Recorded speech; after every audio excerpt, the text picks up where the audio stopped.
Hello, everybody! Greetings, salutations, and all of those fun words that mean hello. I hope that you are doing well, and I hope that the day finds you in your happy place, whatever that may be. My name is Shane. I am a history teacher, and this is Adventures in History, where we talk about stuff history related and try to have some fun while doing it and goof off and have a good time. And yeah. So hello everybody. Uncle Bill, good to see you as always. Welcome in. Paradox Moose, welcome. Rome the city is going to be in various shades. Oh crud. I made tea and then I didn't actually friggin' bring the tea back here. How lame is that? Let me go fetch my tea real quick. I'll be right back. This will take just a second. Stupid Shane.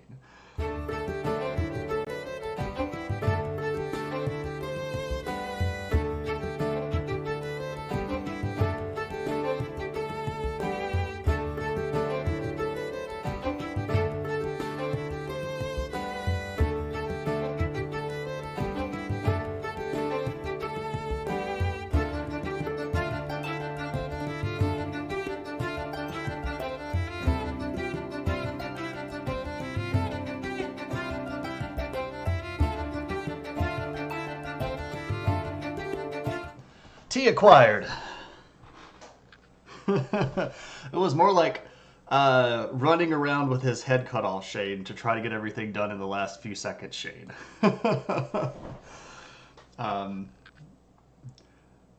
Vipers, I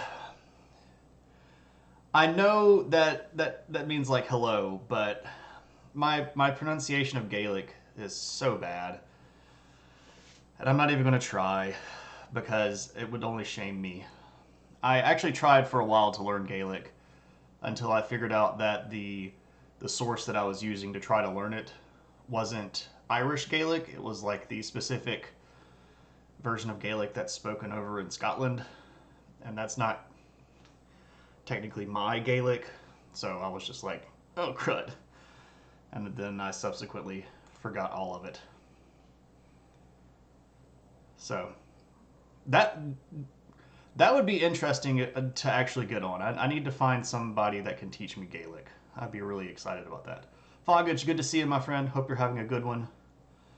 Jumping forward a bit, after the Western Roman Empire collapses, what do the people in the region call themselves? Still Roman? Some do, yes. Some pretend that they're Romans, and they'll use Roman titles, but they're not actually like Romans. They're mostly what the Romans would call barbarians. And some just completely abandon the concept of Rome and go straight for I'm king or stuff like that.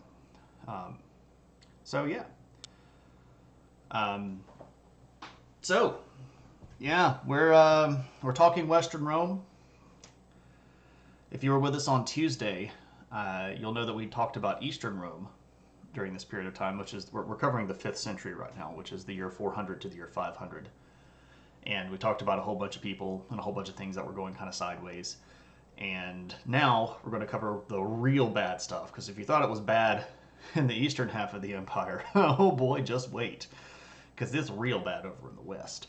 Also, because nothing absolutely catastrophic has happened yet, I would like to remind everybody, or I guess if you haven't seen the announcement in the Discord, you don't know, but I am coming to you live from a computer with a new, to me, graphics card.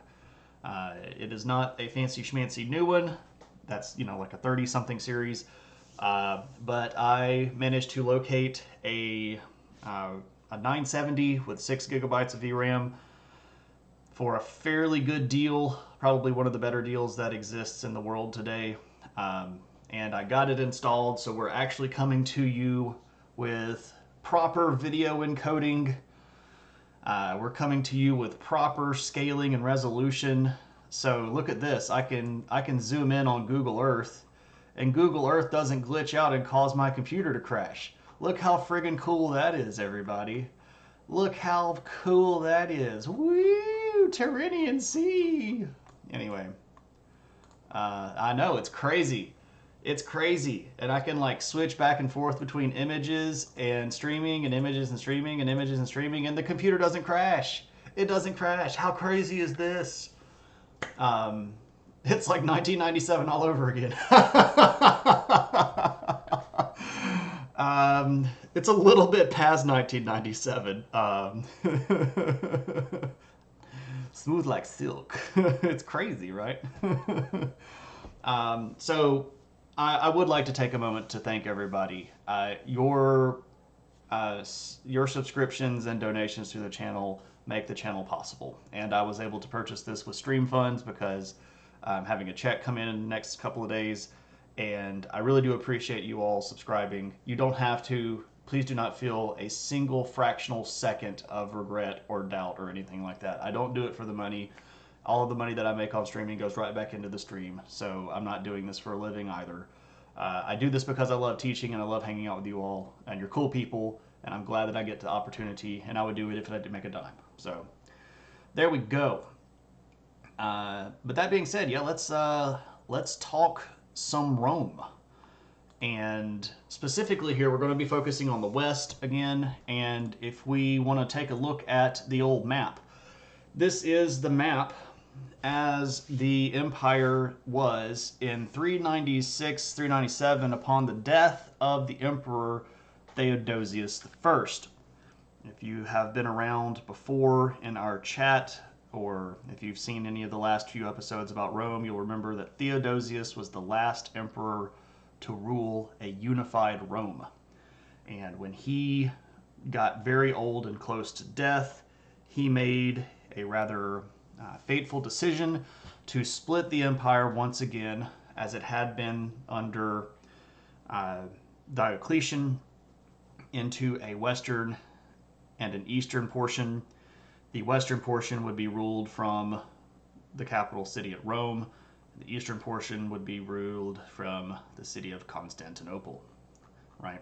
So, once again, just as a reminder, there are a few very important regional issues that we need to look at here. Specifically here in the West, we need to look at the border right here and the border right here, right? So again, these are what we call the limes. And I know it looks like the word limes, but it's not limes, it's limes. And again, these two big important rivers are natural boundaries between Roman territory and non-Roman territory. And the river that runs right here is the Rhine. It's R-H-I-N-E. And the river that runs through here is the Danube. So there we go. And then he said to split his child in two and give each half of his child half to the empire. Not quite something quite so bad. Italia suburbicaria. Do I sense an etymology lesson coming on? I mean, if you really want me to, I'd be happy to explain all of the particular phrases here. But it's really just the names of the sort of provincial groups. This isn't actually where the provincial lines were. Like right here, Septem Provinciae is actually 7 provinces. And if you zoom in really, really close, you can see the lines here. They're just not particularly well done. So what we call septum is just sort of like 7 provinces. And Suburbicaria and Illyricum and Dacia and Macedonia and Thrace and right, Achaia. So let's see. Oh, we got an opinion hat hot button off the top. All right, let's see. Boop-ba-da-bum. Hot take opinion hat. Would the Western Empire have survived if the empire hadn't been split?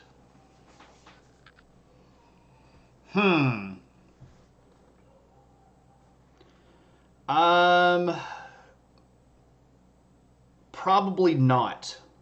A lot of the stuff that was causing the pressures on the East and the West were not immediately because of the split, but the fateful decision actually is going to, in my opinion, kind of allow the East to survive. Right, so this is kind of a hot take here, historically speaking, right? A lot of people go, "Oh, well, yeah, no, when they split the empire, this was a good idea because the East and the West are too big," but this fundamentally doomed the West, right? I think the western part of the empire was kind of doomed anyway, um, and I think that by splitting the empire, it gave the emperors in the East kind of a little bit of cover by saying, "Oh, I'm sorry, that's not our territory. So, I mean, we've got to take care of our stuff. And, you know, you guys are having a hard time over there, but we got to protect our borders. We have our own limes, and we're on the border with Persia. We're the big, you know, the big bads are the Persians, and you guys are just getting beat up by like a conglomeration of the small bads. So, you know, if you're going to fall to mini bosses, I guess that's on you." This is probably not something that is going to be what I would consider super controversial, but this is rather opinionated. I'm pretty sure that the West was going to fall anyway. There are people that say had the empire stayed together and one person tried to rule it effectively, it would have been more contiguous, meaning they would have been able to continue to move resources around between the East and the West. But almost always what ends up happening here is that the Western provinces, if we go back to our map here, the Western provinces, especially Spain and Gaul, to a certain extent Northern Africa, but mostly Spain and Gaul, are really going to be mostly important to the East for the manpower that they produce. It is absolutely a source of new legions. And what ends up happening is that you see people creating legions over here and then sending them over to the border, right? So I've actually been to a fort that's over here in the modern day country of Jordan, which would be on the Limes Arabica, or the Arabian limit here, that was at one time manned by a group of people that were Spanish cavalry people. So they formed a legion over here, and they got sent all the way across the empire to man this cavalry fort in Jordan. So the West was basically being depleted by the East anyway, and I don't think it would have survived in the first place. I think that the biggest fateful part of the decision was allowing the East to survive, because it could sort of write the West off and just say, not our problem. But that's kind of a hot take, which is why I'm wearing the opinion hat. So, Conglomeration of the Small Bads is your new indie rock band. I would listen to them play. Hey, Kelly. We're a conglomeration of the small bads. 1, 2, 3, go. I would listen to them. Mini Boss would be their first album. I'd listen to the heck out of that.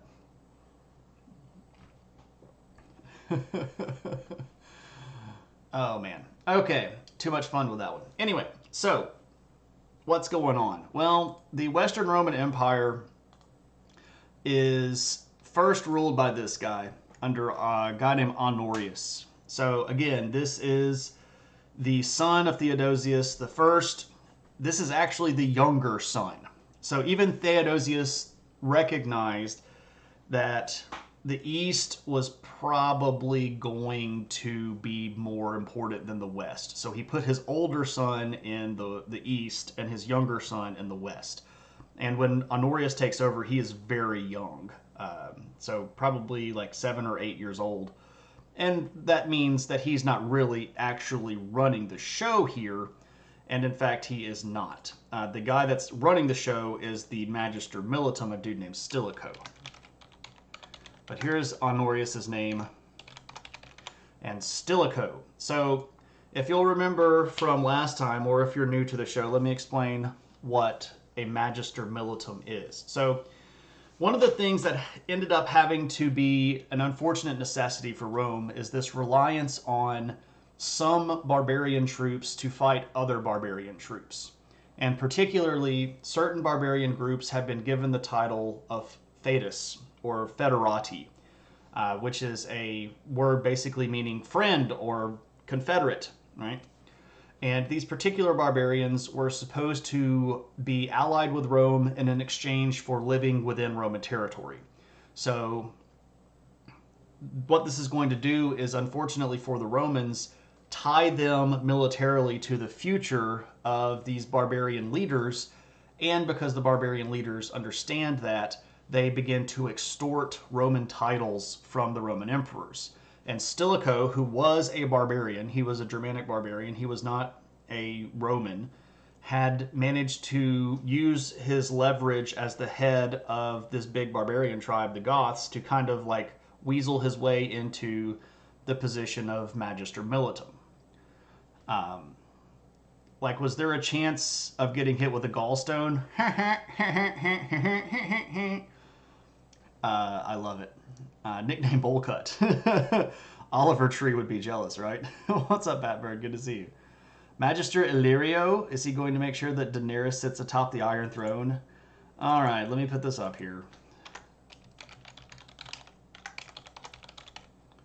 Magister Militum. Leader of the army, or commander of the army, right? That's really what it means. So Stilicho is the Magister Militum, and he is really the one that's kind of in charge here. Honorius is the emperor, but Stilicho is running the show. And unfortunately, the Western army at this point had been really heavily decimated and was really only left with a couple of different armies that they could move around a little bit, and they were relying a lot on these Federati. And when Honorius takes over, sort of as a independent ruler, he's not really going to have a lot of luck, because there's some stuff that starts happening in the Roman Empire that he really just fundamentally cannot control, right? And the biggest one of those is in 406, or one of the biggest ones, is in 406, the Rhine River freezes over. Let's see if we can actually get it to show the Rhine River. I figured this out the other day. And of course it's not going to do that. So I've got to do this, and I've got to do this.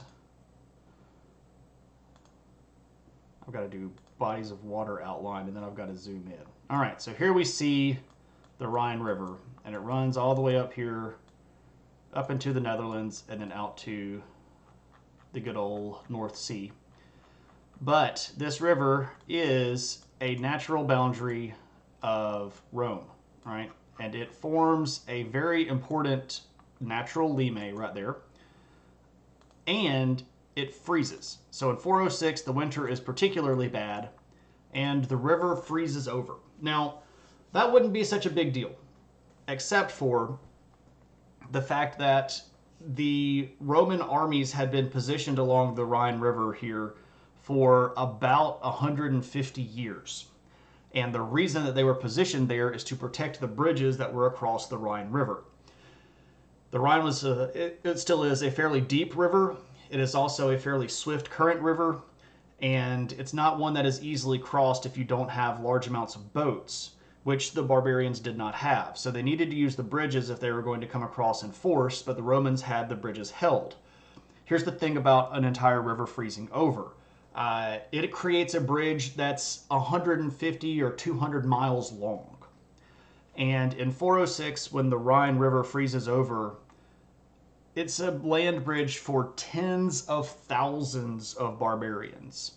The estimates are really wide. The more conservative ones that I think are probably believable are somewhere between 40 and 50,000 barbarians came across the border into Roman territory. And this is not something that you can really stop, right? Because, I mean, how do you go unfreeze a river, right? It's a mess. I'm slightly concerned when you load CNN to see what's going on, and the top headline is "Fire breaks out at a nuclear plant in Ukraine." Yeah, that does seem pretty bad. A Rhine runs through it. Yeah, it does, and then kind of ruins it. Oh, it's Europe's largest nuclear power plant. Super duper. Hey, Shmonite, what's up? Rome is split. Honorius is emperor. Stilicho is the barbarian Magister Militum. The Rhine River just froze over, and somewhere between 40 and 50,000 barbarians just invaded, and Rome can't stop them. Couldn't they just have broken up the ice? That works in a limited amount of time and a limited space, right? But are you going to spread your troops out along this hundreds of miles of border to try to break up all of the ice? Or are you going to try to keep them as a fighting unit? Because the barbarians that are coming over in hordes. And you don't want, 50 of your troops out there with ice picks trying to break up the ice when here comes 5,000 barbarians, because they're going to eat your troops alive and you're going to lose what little bit of troops that you had in the first place. Yeah, so this is sort of like the other part of the story that was happening when we were talking about the stuff on Tuesday, right? Hey, Sci-Fi, good to see you. Hope you're doing okay. Sorry to hear of your family loss today. I know that's a tough decision to make. And all of the warmth and good feelings that I can send to you are going to you, if you can feel that. It's always tough. So, all of these big barbarian tribes, these are the Alans and the Vandals, and there's another brand, sort of another brand of Goths that are coming through, and the Sueves, and all sorts of different barbarian groups, the Franks, they're all coming over. And what this does is creates sort of a vacuum right around in this area. So the Rhine was here, and the barbarians had sort of been moving around in this region, trying to get in across the borders whenever they could.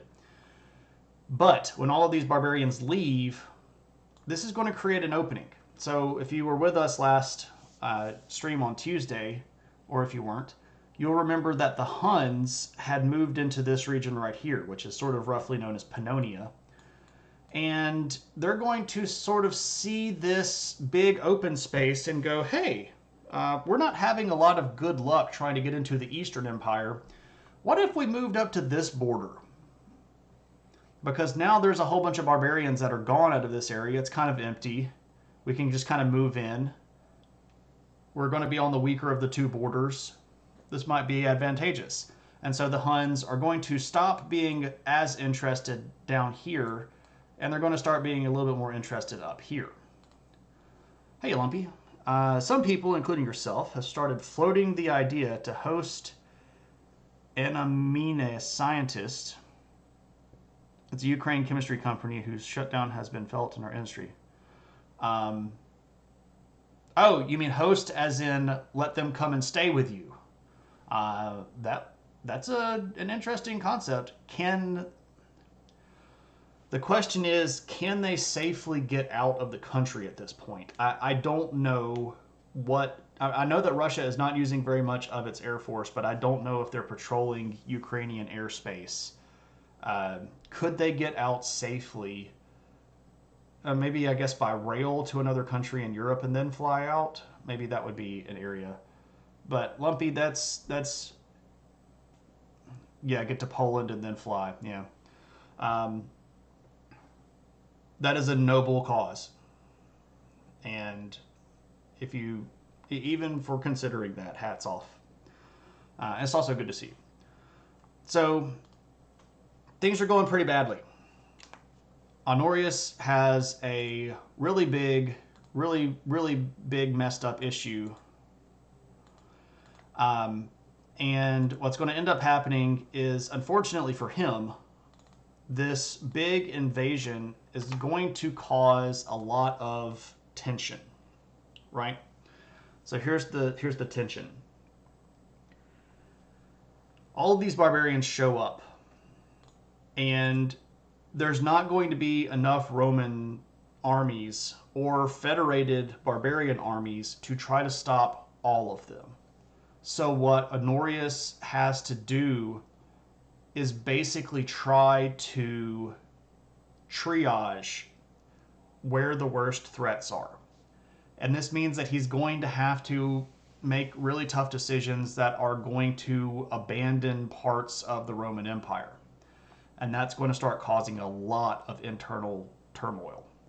What's up, Infernal? Hope everyone is doing great. You'll be listening to the stream as you move around. I wanted to say hi. Good to see you, Ann. Sounds like the Ukrainian Air Force is keeping their skies relatively clear, but Zelensky is begging NATO to establish a no-fly zone nonetheless. I could understand that. So, what's going to happen? Well, in France and especially in Britain, there is a general whose name is Constantine. I'll just go ahead and put the third out there.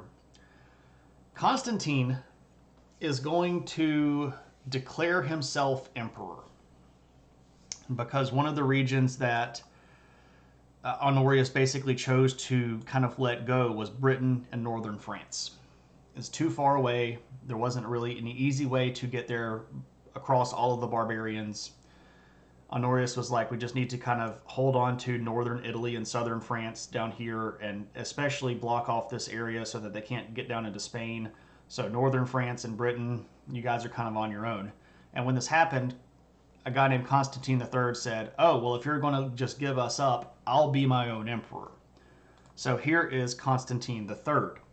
Now, he is hailed emperor by his armies. He is not accepted as emperor by the Senate, which doesn't really matter because the Senate was mostly a formal kind of a rubber stamp at that point. But he is seen as a usurper or a challenger. He's not seen as a full actual emperor by most people. But those people that were up in Britain and those people that were in northern France are really going to like this guy because he is going to come fight for them. He had a legion that was in England. He moves them down into northern France, and he starts taking land, and he starts pushing back the barbarians, and this actually gets him quite a bit of support. Here's the problem, though. When he's doing this, this is creating a tension between the existing Roman army and Constantine's army, because some people see Constantine as a more active and a more successful emperor.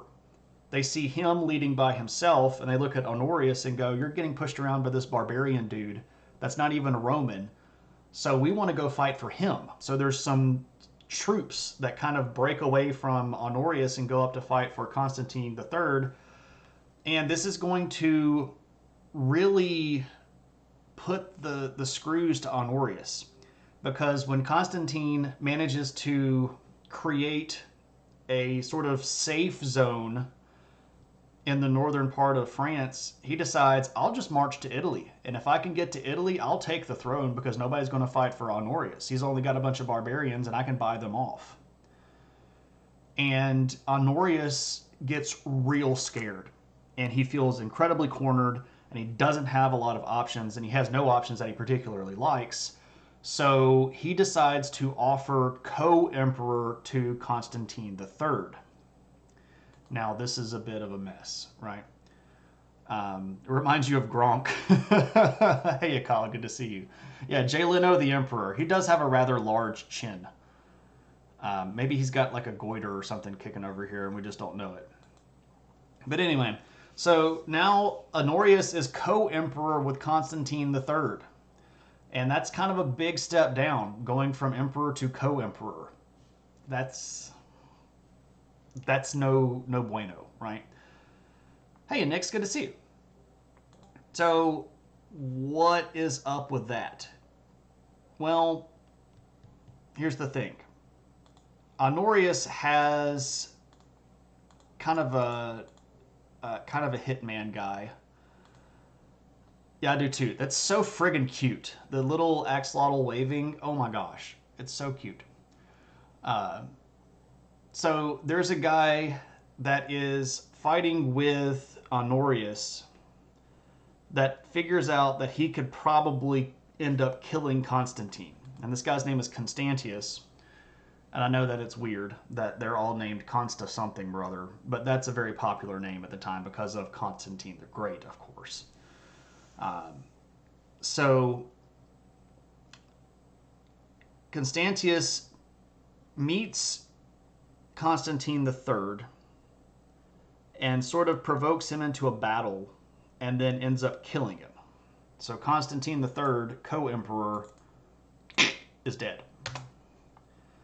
And this kind of gives a little bit of a breathing space for Honorius. He's like, okay, cool, check it out. I don't have to be co-emperor anymore.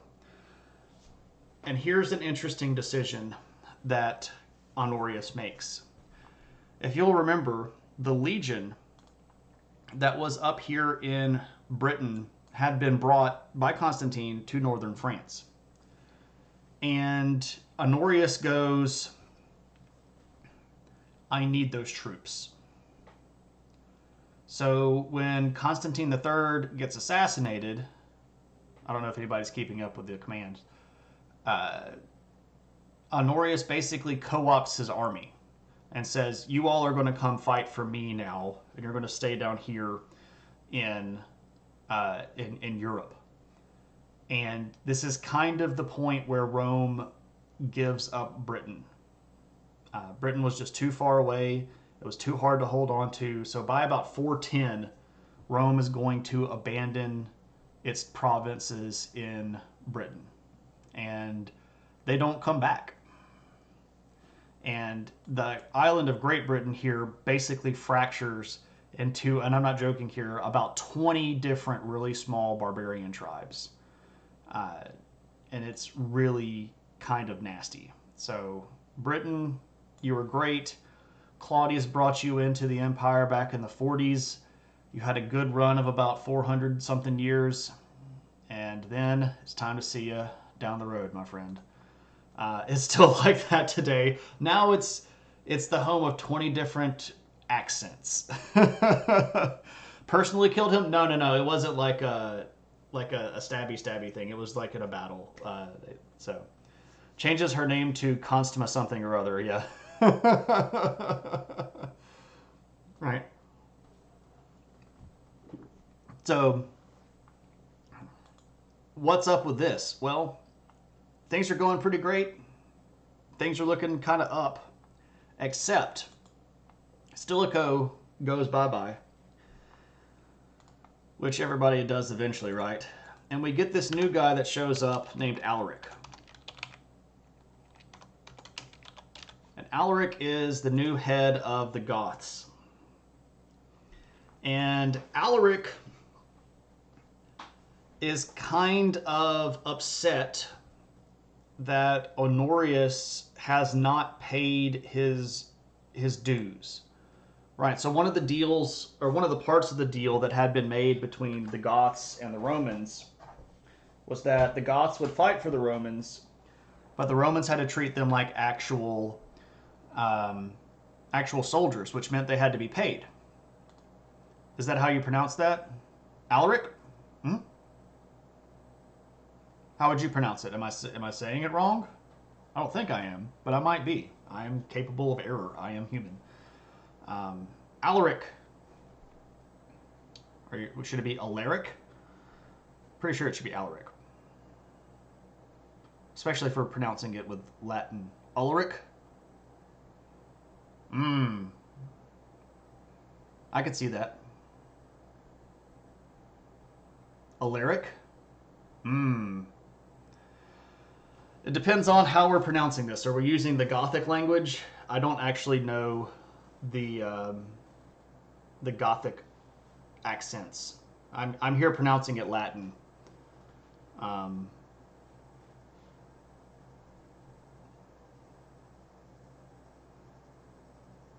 No. I'm perfectly capable of pronouncing something the wrong way. What's his name in Klingon? Something like Klak or something like that, probably. The common modern pronunciation.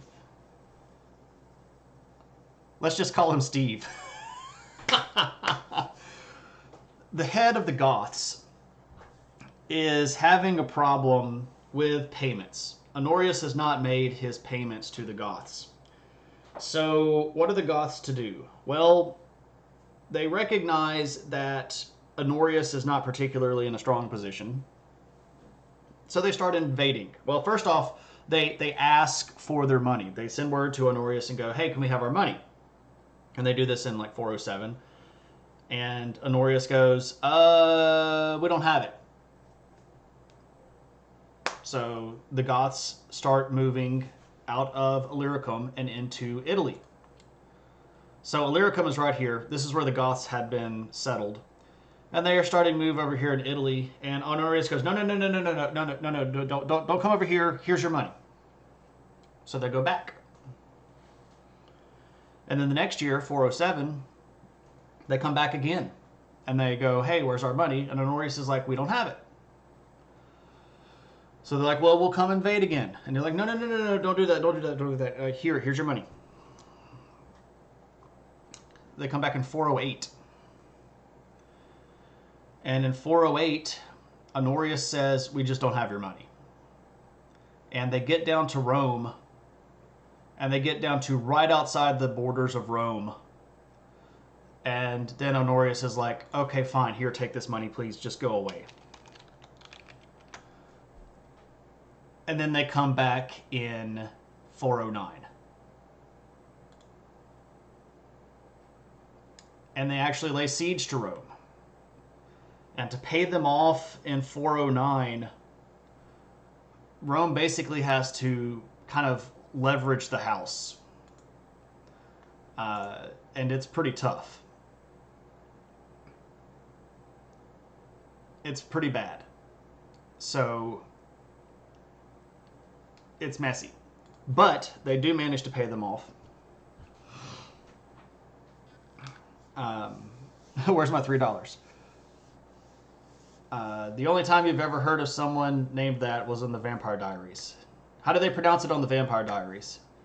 We want the money, Lebowski. Yeah, pretty much. Lesson learned. Resolve all payment conflicts with threat of invasion. Right? I'm Spartacus! I'm Spartacus! I'm Spartacus! I'm Spartacus! I'm Spartacus! I'm Spartacus! I'm Spartacus! I'm Spartacus! Metran, thank you so much for that sub. Welcome back to being Spartacus. Very much appreciated. I hope you have a good one. Thanks for being around. 8 months. We almost have a Twitch baby, right? Alaric. Okay, so this is what Google says. Let me turn the volume up here. Here's what Google says. Alaric. Alaric. Alaric. That's what I was saying. So I'll go with Google and what I've heard my teachers say. If I'm saying it wrong, I'll just own it. Anyway, so 407 or 406 invade, 407 invade, 408 invade, 409 lay siege to Rome, 410. This is the TV show. What does the TV show say? It's time to... It says it's time to start my own business.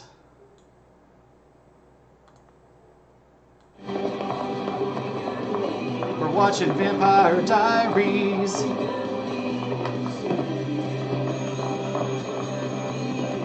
We're morning, uncomfortable everyone. teenagers. Alrighty. I'm clearly a vampire.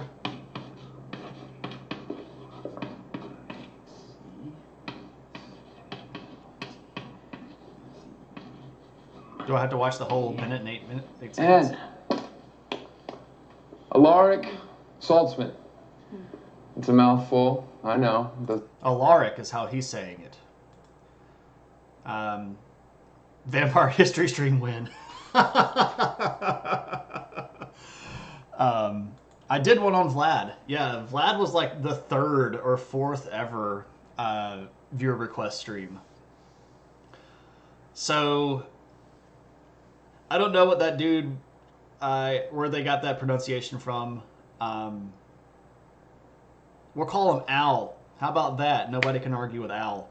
So Al comes back in 410, and he goes, hey, where's my money? And Honorius is like, dude, we literally have no money. We gave you all the money we had last year.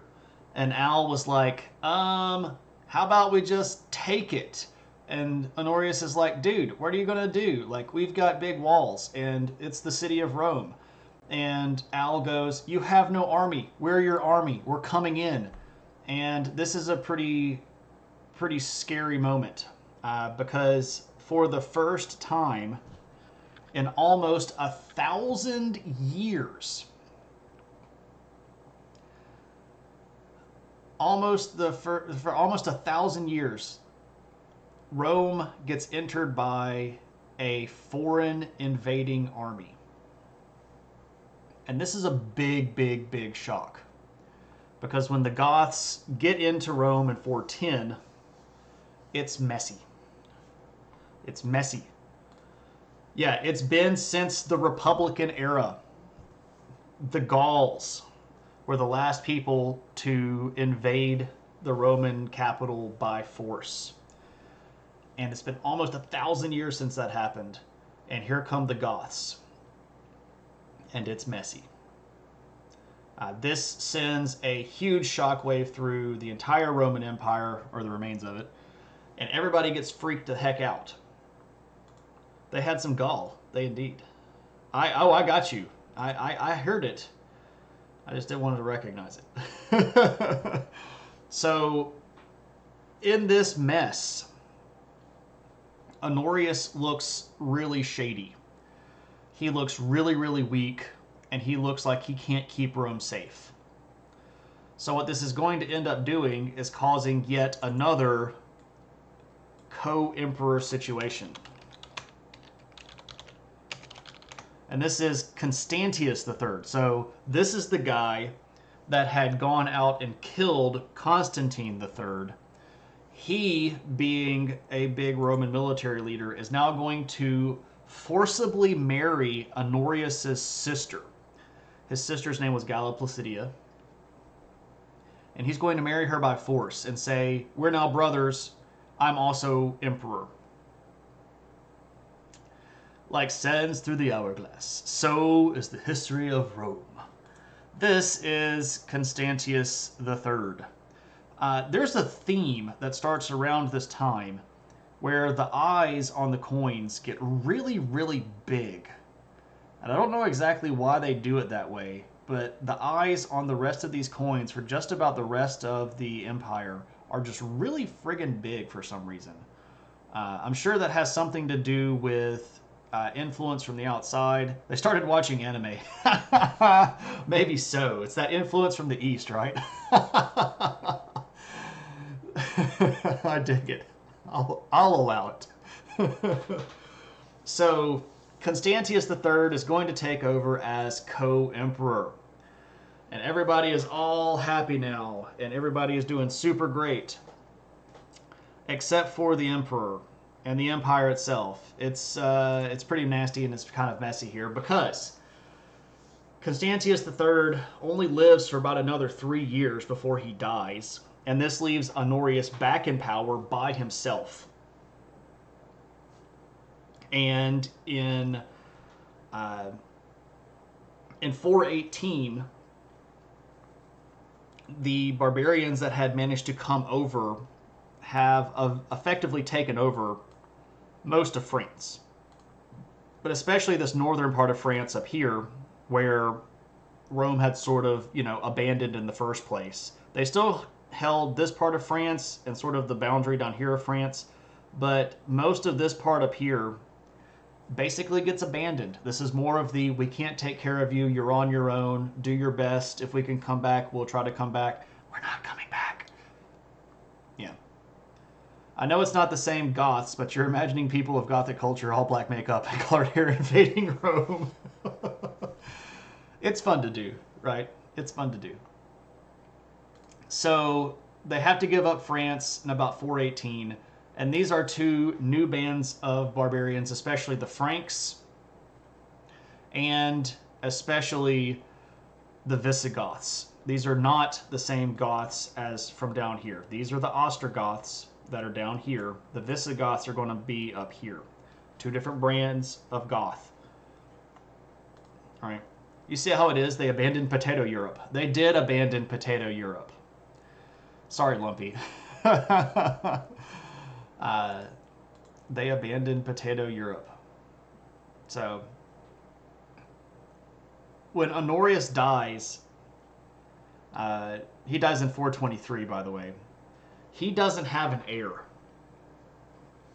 And this is sort of a weird situation because there's nobody to really run the empire. And they appealed to the East. The Eastern emperor at this time was a guy named Theodosius II, who was Honorius' cousin. And they go, who's going to be emperor? You know, who should be emperor? And Theodosius says, who's left? And they go, well, Constantius had a kid with Galla Placidia, so there's a nephew of Honorius. We could put him on the throne. And Theodosius goes, there's your emperor. And the new emperor's name is Valentinian III.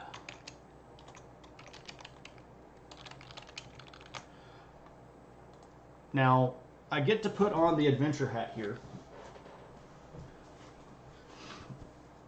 because I have been to the tomb of Honorius. And I apologize for the poor lighting. It's inside a building that doesn't have a lot of lighting. But this is the tomb of Honorius.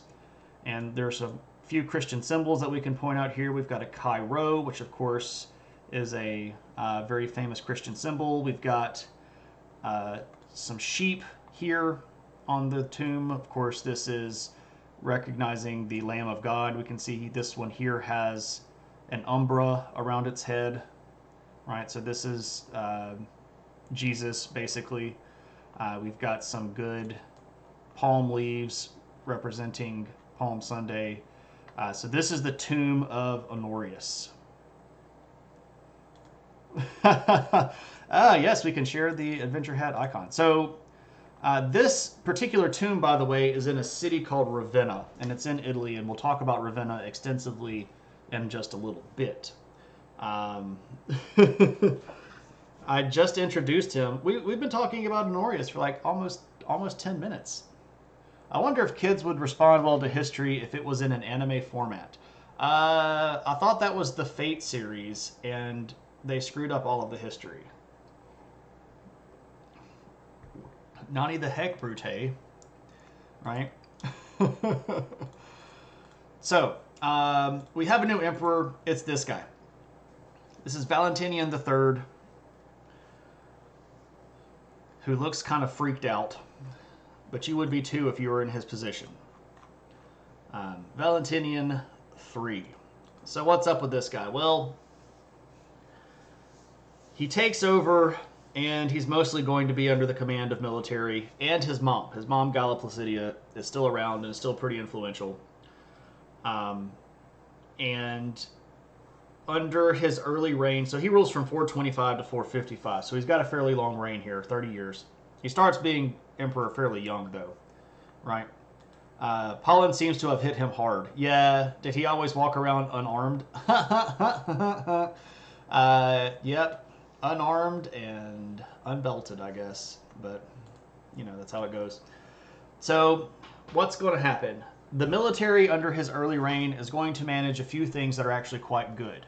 First off, they make a treaty with the Huns to keep the Huns out of Roman territory, but the Huns are already in a treaty alliance with the Eastern Roman Empire, and they are extracting lots of money out of the East, so they're just extracting more money out of the West. So at one point, the Huns are actually extorting both halves of the empire. Right? That joke was a bust. Puns on point. I love it. So another thing that he does, well, not him, but the military under him, manages to push back the Franks and the Visigoths. And this is going to be pretty important. The Magister Militum at this point is a guy named Felix, who is actually a Roman. Felix is a quite capable leader. So, unfortunately, this early success is not going to last very long because there are yet more barbarians that show up. Specifically here, the Vandals. Felix the Roman cat. No, he's a Roman Magister Militum. I don't know if he's particularly cat-like. I don't think I've ever seen a picture of him. I don't know if one exists or a likeness of him exists. I'm sure that the one is somewhere that somebody in like the Renaissance drew. I don't know if a contemporary image of him exists, but I doubt that he's cat-like. I would doubt that pretty heavily. So these new groups of people are going to be called the Vandals. If you know anything about English, you'll probably know where this is going.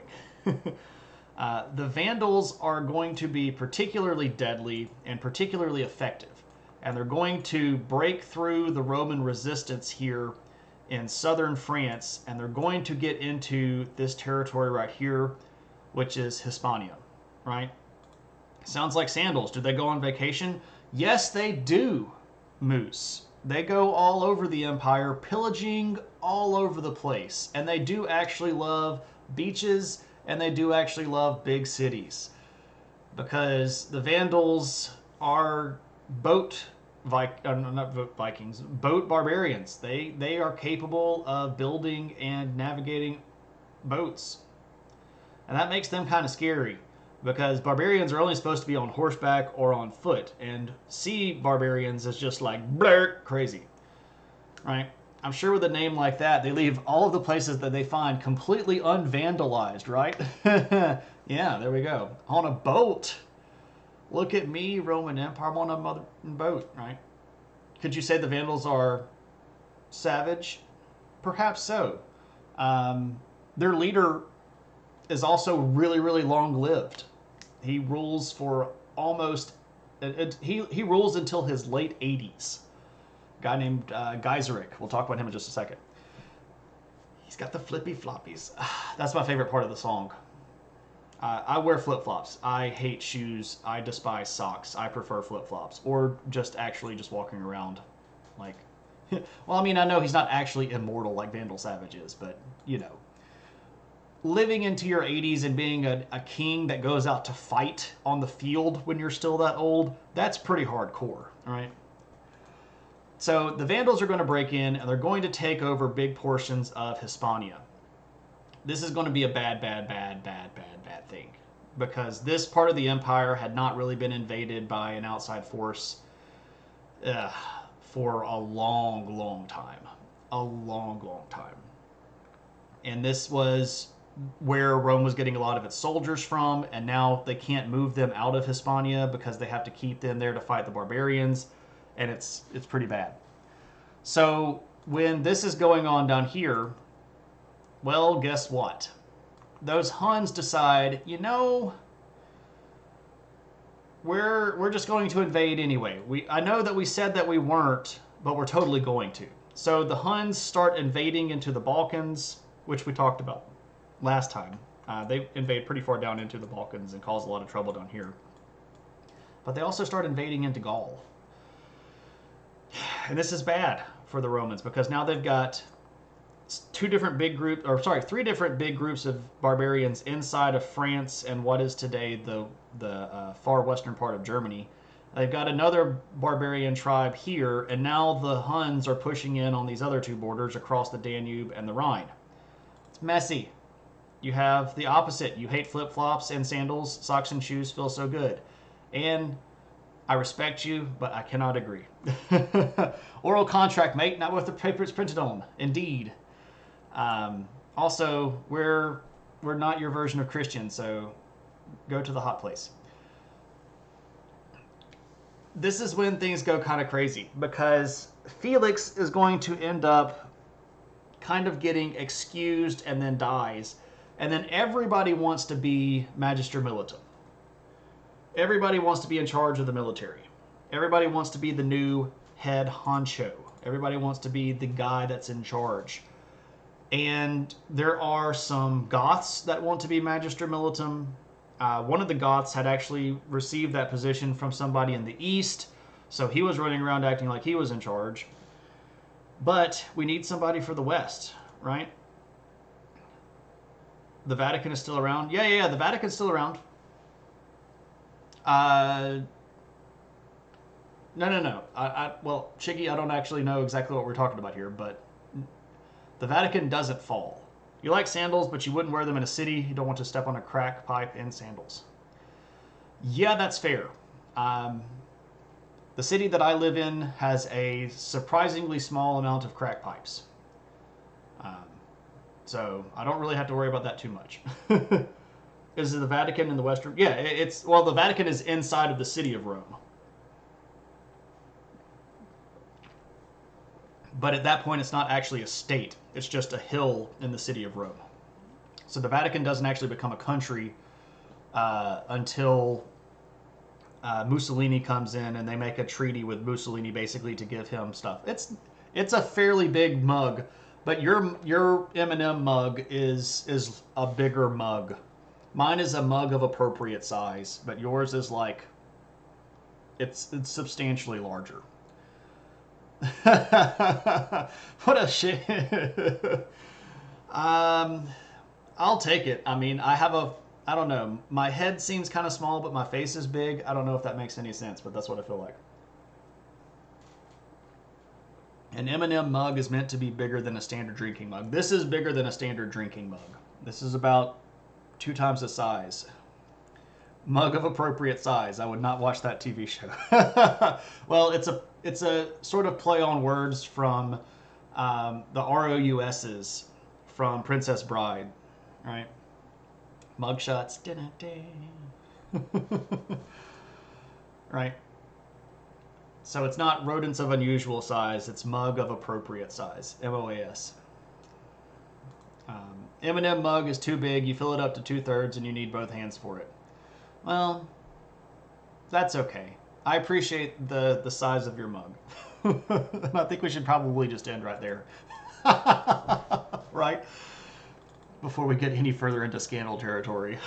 The guy that ends up being made Magister Militum in the West is a dude named AiH. Who is this guy? AiH is a Roman. I appreciate the size of your end quote. I appreciate that ellipsis, Shiggy. That doesn't make me like a creepy person or anything. Yeah, that's super de duper. Anyway, so AiH, he becomes Magister Militum of the West, and AiH knows what's up. This guy is really intelligent. He's really a really good leader, and he's very capable, and he's going to manage to shore up as much of the Roman support as he can. He had actually been kind of a captive of some of these barbarian tribes when he was a young man, and he had connections like inside of the Hun army. So for about 10 or 15 years, he actually manages through his connections with the Huns to keep the Huns from invading. Now, of course, this is all going to change when Attila and his brother Bleda come to the leadership of the Hunnic army, because Attila wants to turn the Hunnic territory into an actual kingdom, and he starts trying to build nobility and land. He actually tries to build a capital city, but it's still mobile because the Huns are semi-nomadic. But anyway, this is going to break down because Attila wants to break in, and AiH can't keep Attila from breaking in. So in one of the sort of most pivotal battles in later Roman history, there's a big battle in 451 at a place called Catalonian Plains. And this is up here on the Rhine border, right about here. And it's going to be AiH and sort of the last Roman legion and a whole bunch of other barbarians, including the remains of the Alans, some of the Goths that he was able to convince, some Burgundians, basically everybody that hated the Huns. And the Huns had been causing trouble all the way across Asia for about 100 years at this point, so they had lots of natural enemies. And there's going to be a really big battle at Catalonian Plains in 451, and AiH is going to win. This is going to sort of be the thing that manages to keep Attila out of the empire, because Attila is forced to retreat. He doesn't live past 453. Now, you'll remember me saying that not everybody wanted AiH to be in charge? Well, there just so happens to be a guy named Petronius Maximus. No, he doesn't live past the year 453. So this is Petronius Maximus, and I'm showing you this a little bit ahead of time because it's going to give away a little bit of the story, but Petronius Maximus had his eye on being Magister Militum, and AiH was way too popular and way too powerful to just be pushed out. So Petronius Maximus is going to get AiH assassinated. So AiH, the guy that had managed to put together the last defense of Rome, gets assassinated. So now things are a mess because now we don't have a Magister Militum. Well, you recall that scene in Assassin's Creed. Was that in Assassin's Creed? Is there a I don't recall an Assassin's Creed that's set in Rome. Well, like ancient Rome.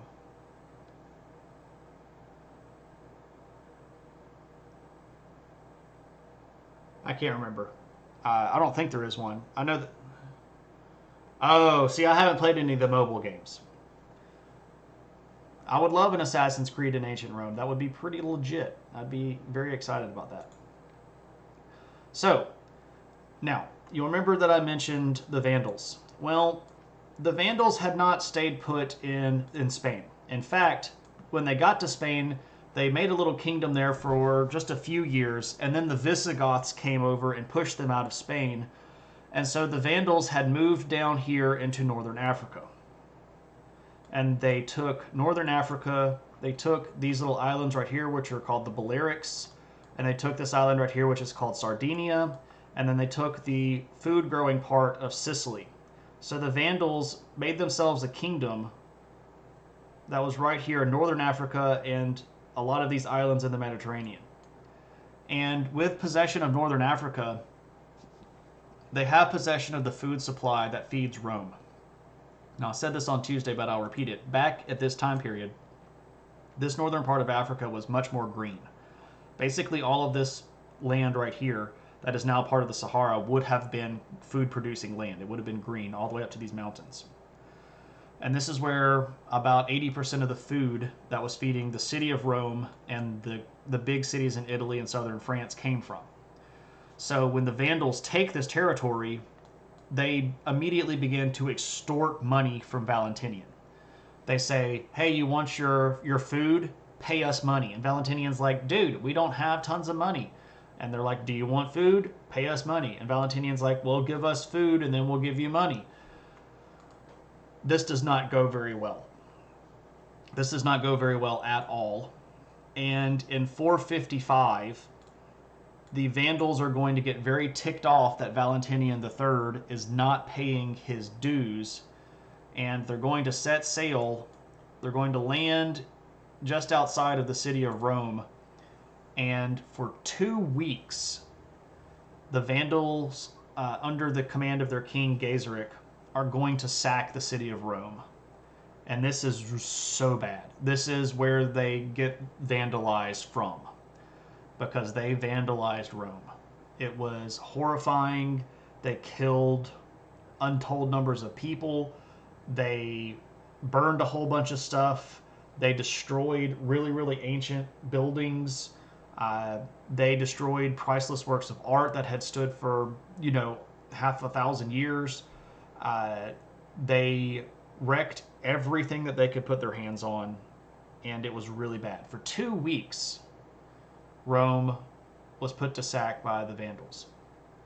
This was a humongous moment in the world. This was the sort of breaking of the Roman heart. They had lost so much. They had lost Britain. They had lost large parts of France. They had lost almost all of Spain. They had lost northern Africa, some of the islands in the Mediterranean, and now they don't even really have Rome anymore. This was just, it was unheard of. It was completely unprecedented. It is so much so, I mentioned this on Tuesday as well, that a lot of the people that were Christians thought that the Vandals represented the army of the apocalypse. That this was the end of the world, and it was surely, time for God to come back. It was bad. It was really, really bad. So, in the midst of this, Valentinian III, like while Rome is being threatened by the Vandals, Valentinian III goes, oh, we're going to get an army together and we're going to go fight the Vandals. There's no army to be had. And Petronius Maximus decides, you know what? I think we just need to get rid of Valentinian III. So Petronius Maximus has Valentinian III assassinated. And this is when he declares himself emperor, which is why he gets a coin of his own. Because now Petronius Maximus gets to be emperor. And he is so unpopular that he actually goes out to address the people of Rome. And the people of Rome hate him so badly that they stone him to death in public. He only gets to rule for about 11 weeks before he gets stoned by the Roman people to death. That's a pretty bad way to go. Hi, I am your emperor. Dead. Yeah, but he had killed AiH. You like this way of voting? I don't know, man. It's pretty rough. Try to smudge that one out of your resume. I didn't vote for him. Yeah, I didn't vote for him. One does not vote for a king. That's why riot gear was invented, kids. So Petronius Maximus is gone. So what do you do next? Who's left?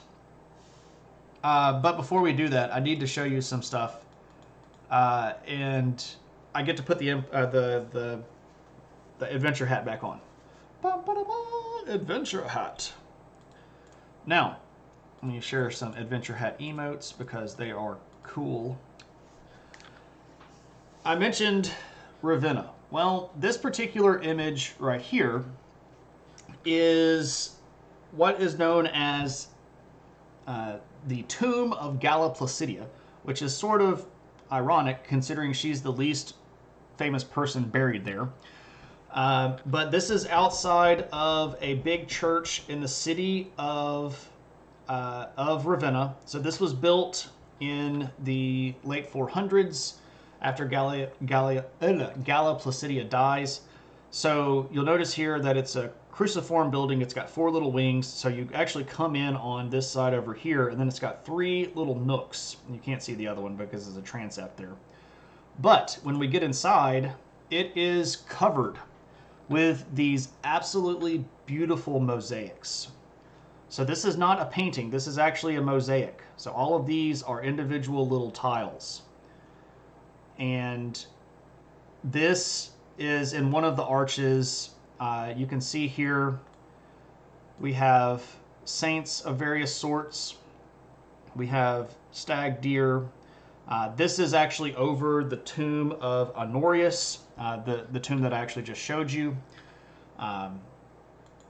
This is, yes, I've been here. I took these pictures myself. I was in Italy in 2017 with my wife and my in-laws. So, Infernal, you might not know. I'm Spartacus! I'm Spartacus. I'm Spartacus! I'm Spartacus. I'm Spartacus! I'm Spartacus! I'm Spartacus! I'm Spartacus! KP. They're from the first, my friend. I really appreciate that. Thank you for all of your support. For those of you that don't know who KP is my nearest and dearest friend. We've literally been friends since we were like 3 years old. He probably knows more about me than my parents do. He's my brother in every sense of the word except for blood. I love that guy with a love that's pretty friggin' deep. I really do appreciate that. He and Mac in a lab coat, my other best friend in the world, these are the people that help me keep the stream going. They really do. I don't know how many hours they've spent listening to me bounce ideas off of them and giving me support and ideas and tech support and concept ideas for the stream. I would not have made it this far without those two people, and of course my wife, who supported me endlessly and has to sit here and listen to me. It's good stuff. But if you don't know, this is the adventure hat. So if you've never seen the adventure hat before, when I go do archaeological stuff or go visit historical sites, I bring the adventure hat with me because I am very, very pale and I sunburn very easily. So this has been to 10 different countries and 3 different continents, and I have a deep and abiding love for this hat. So it was my first emote, and when I share pictures of things that I have seen with my eyes, I get to wear the adventure hat. And this designates that this is a place that I have been. So I visited Ravenna. It's a very beautiful city. It's got a whole bunch of mosaics that are just absolutely stunning and amazing stuff. So yeah, there we go. Anne Fernal, by the way, is much more well-traveled than I am. I am jealous of all of the places that Anne has been. So I get to show off a little bit. Right? Okay, so this is above the tomb of Galla Placidia itself, and we see here this really great star pattern, and here we see St. Lawrence. I don't know how many of you all know all of the story about the saints. St. Lawrence was basically grilled alive. So here he is, and here's the fiery grill where he's about to get, laid down on. Interesting story, these hagiographies. But here is the mosaic above Valentinian's. Yeah, like a lobster. Brisket. So this is above Valentinian's tomb. This particular image is fairly important as an index image because we know exactly when this particular image was made. And without getting too deep into... Yes, these are sheep. Without getting too deep into Christian iconography, this gives us an important reference date to the development of particular Christian symbols. They're supposed to be sheep. This is sort of collectively known as the Good Shepherd image. The Good Shepherd image was one of the very, very popular early depictions of Jesus before you see him sitting on a throne with a crown, sort of the Christ Imperatus, the Emperor Christ. So you see Jesus as the Good Shepherd quite a bit in early Christian iconography. And because we know exactly when this is from, that gives us a really good point where we can look at other iconography and date it, right? Going to have to move on now. It's 3 a.m. and you need some sleep. Metran, thanks so much for hanging out. And again, thanks as always for that sub. I hope you have a good one, and I'll see you next time. So this is actually the sarcophagus of Valentinian III here. Again, we've got some really nice crosses with some pillars. We've got ourselves another horse-looking sheep down here. Some nice scalloping across the top. If you want to look at Galla Placidia's, unfortunately, she has the least decorated tomb in her own tomb. So this is what hers looks like. And that's all very interesting to go to. There's a whole bunch of other stuff in Ravenna to go see. It's a beautiful city. I wish we could have spent more time there.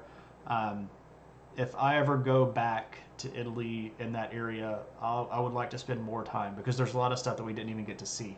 We only got to spend basically one day there. But we need a new emperor. Who are we going to get? Who are you going to call?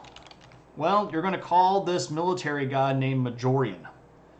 Of course I know how to paint shops. Yeah, so they just don't do very good sheep, right? Not sure they ever saw humans or sheep. Let's remember, everybody, that the Western Roman Empire was falling apart.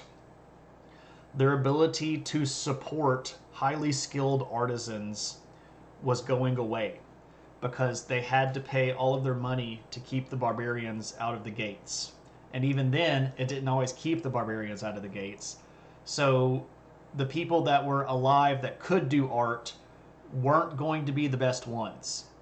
They were going to be the ones that you could get, right? Even the emperors couldn't get the bestest of artists, right? That sound. Nobody will stone the military, dude. He owns the military. Those are called excuses, right? Excuses. Anyway, here's Majorian once again with the freaky big eyeball. I don't know what's up with the big eyeball. He has no chin. So we go from Constantine III, who's basically all chin, to Majorian, who has no chin. Yeah. But they got artists who did it for exposure. Right? We could put you on the tomb of the emperor. Imagine how much exposure you're going to see. Oh man, that's unfortunate. So Majorian is important for a few reasons. The first, he rules, by the way, from 457 to 461. This guy's only emperor for about 4 years. Do we have to remint all of the coins every time an emperor finishes? Yeah, pretty much. Well, no. You don't take them out of circulation. Usually, what happens is they're creating them in the same denomination. These are called solidi. The individual is solidus, and it's a coin. It's a gold coin that was actually created denomination-wise by Constantine. So even though this is 150 years after Constantine, the solidus is still being used as the standardized coin, as the base unit of Roman currency. So what happens is these will get used for a while until basically they start wearing down, and then they will be exchanged for equitable amounts from treasuries, who will sort of buy back old coins and then remint them. But it's not like every time an emperor goes away, they have to recall every coin and then put them back out. Otherwise, we wouldn't have coins of any of these people. A lot of times, people would get these coins and bury them in their floor as a way of saving them as a bank.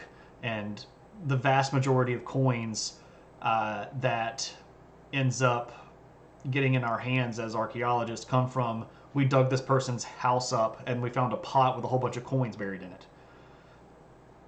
That really is how we find most coins. No joke. Your coin has less gold. You've debased your coin, right? You've mixed it with less pure metals. It's the same size, it just doesn't weigh as much. All right, so Majorian. He rules 457 to 461. He is the last emperor that really has any unilateral power. And some people even kind of consider him to be the last real Roman emperor. I don't think that's necessarily true, but he's last effective Roman emperor for certain. Weren't there good finds and shipwrecks too? Yeah, that's true. But it's just way less common. The problem with shipwrecks is that they're underwater, and underwater archaeology is no longer in its infancy, but it's still very young. There has not been what I would call good, reliable underwater archaeology until maybe the early 2000s. There were people doing it before then, but it was all kind of like Wild West haphazard stuff. People weren't really standardizing things. They're just kind of just going down there and flopping around and not really keeping the sites organized. But yeah, treasure hunter kind of stuff. But now there are like standardized processes of doing underwater archaeology where, I mean, you go and you make squares underwater and you do all of your photography just like you're supposed to above water, and it's actually a significantly more painstaking process. It costs a ton more to do. Wild West haphazard is the American way. Well, remember that when archaeology was first invented, it was during imperialism, and it was the German and the French and the British way of doing it. Just go take whatever you can. If you have to dig it up and put it in your house to make your house look cooler, those were the first archaeologists, unfortunately. Someone called James Cameron. Oh, man. Yeah. So, what is Majorian going to do? Well, he puts together an army. which by itself is sort of a remarkable event. And then he's going to start taking territory back. He is a very, very intelligent tactician, and he understands the way that barbarians fight and uses that against them.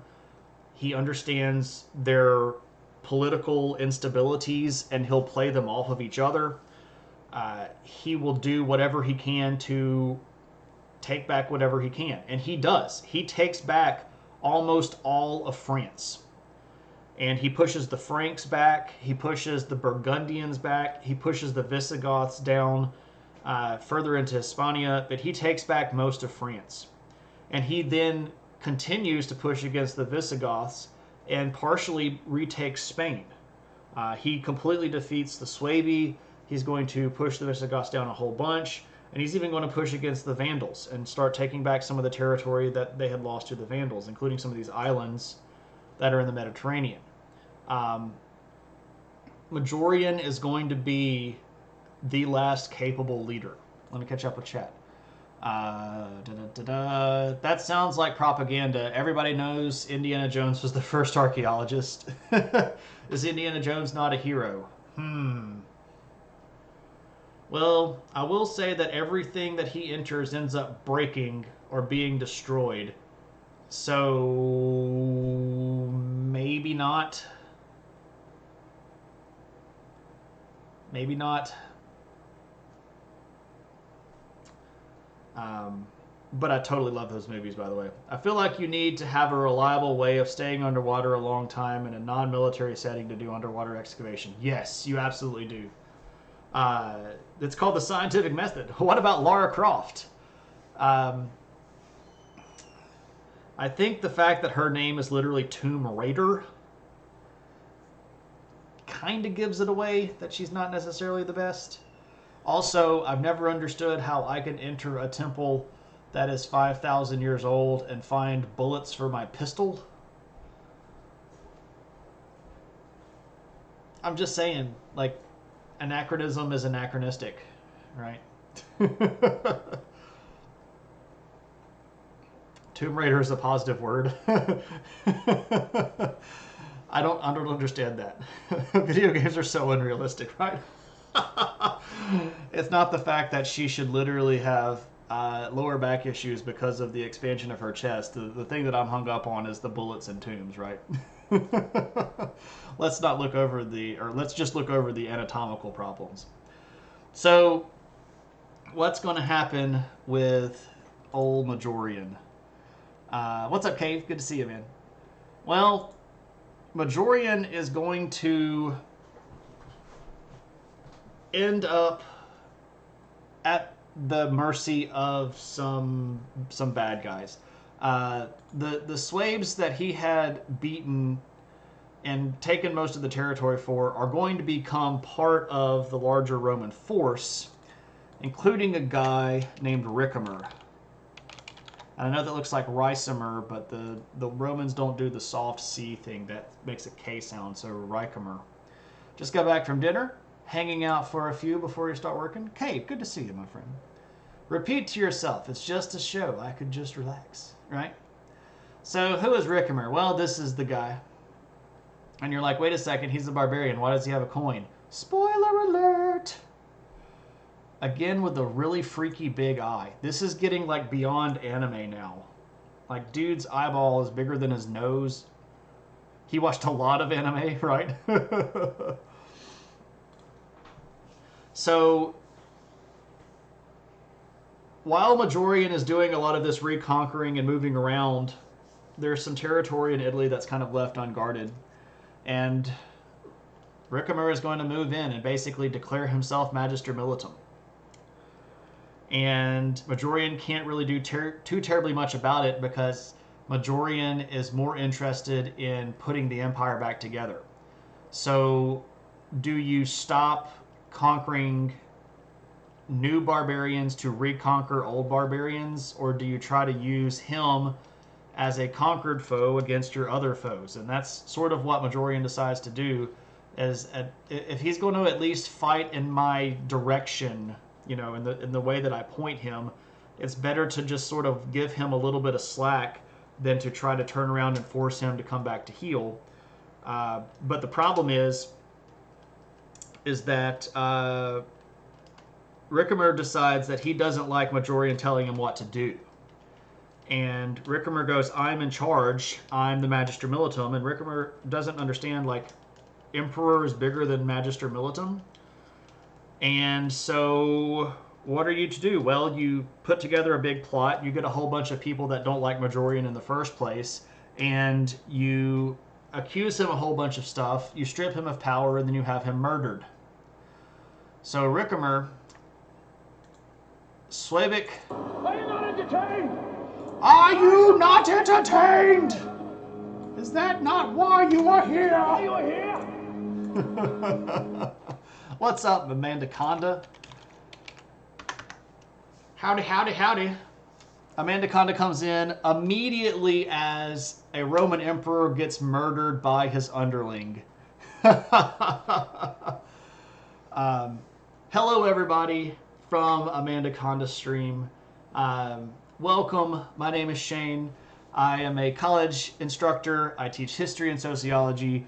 On stream here, we talk about historical stuff in a way that's very laid back and very relaxed and in a very positive and uplifting way. And we make fun of stuff and we goof off and we have really bad puns and tell dad jokes and make fart jokes and stuff like that. Because history doesn't have to be boring, right? It can also be something that's enjoyable, or at least I think so.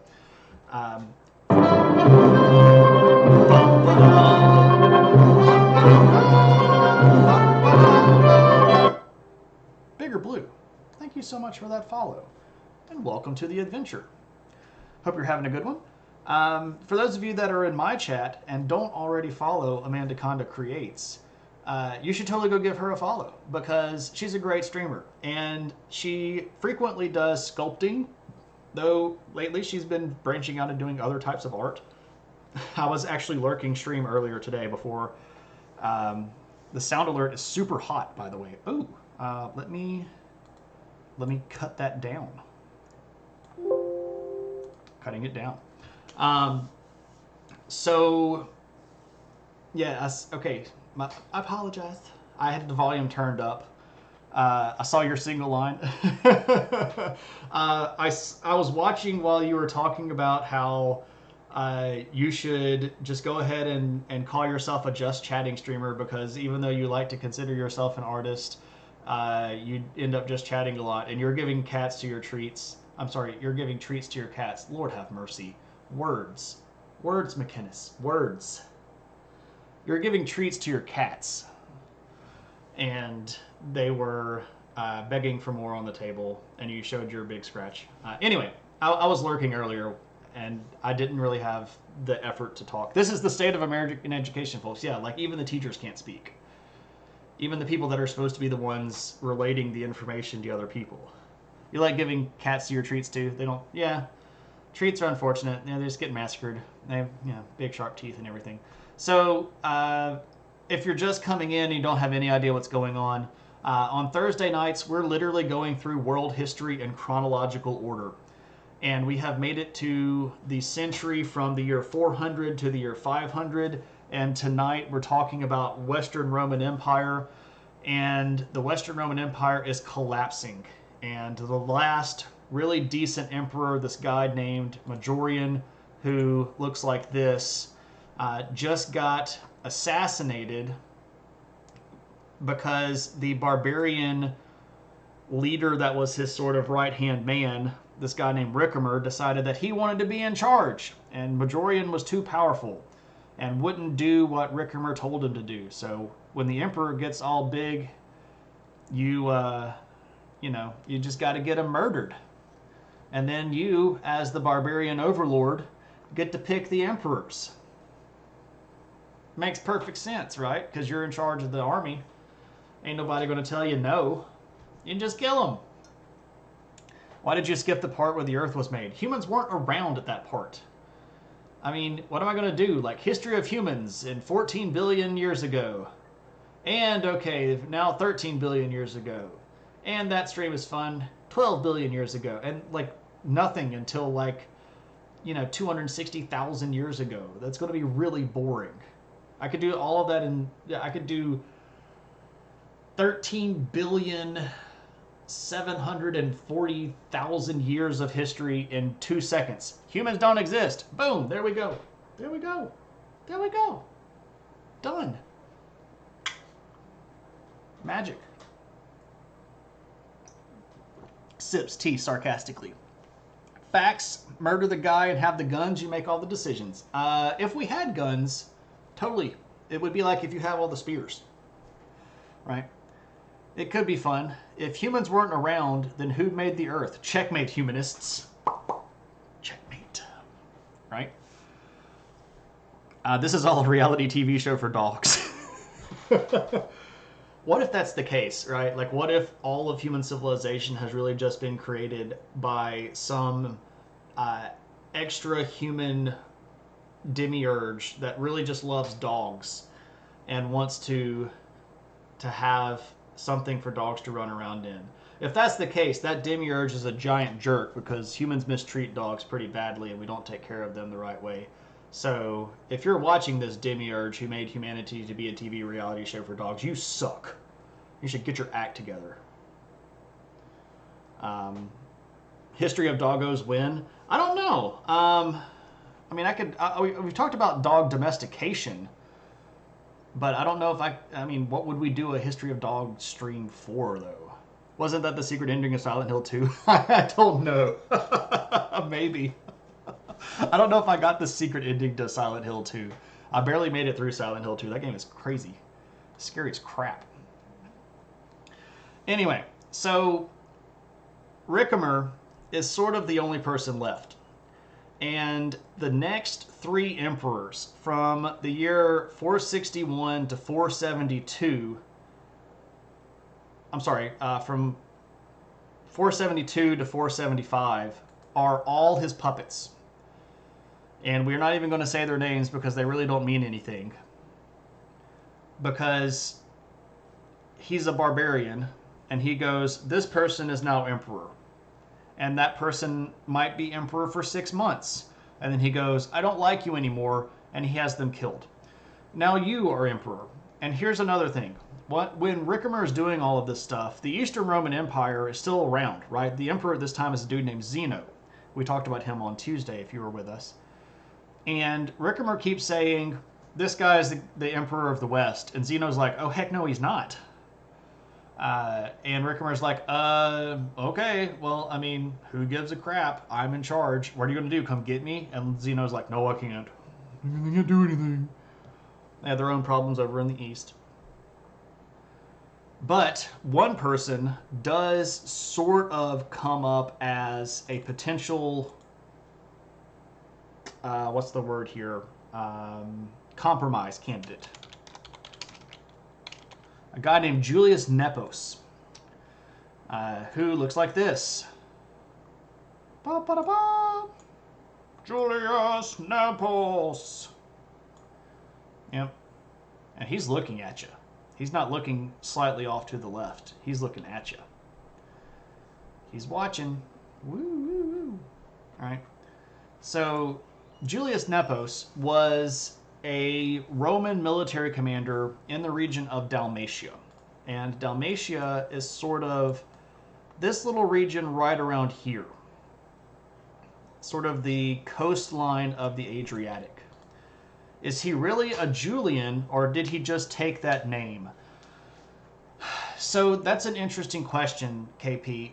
The larger issue at this point is that the Julian family itself had been so prolific in producing children that there were tons of people that claimed to be part of the Julian family, and they may or may not be able to actually prove that.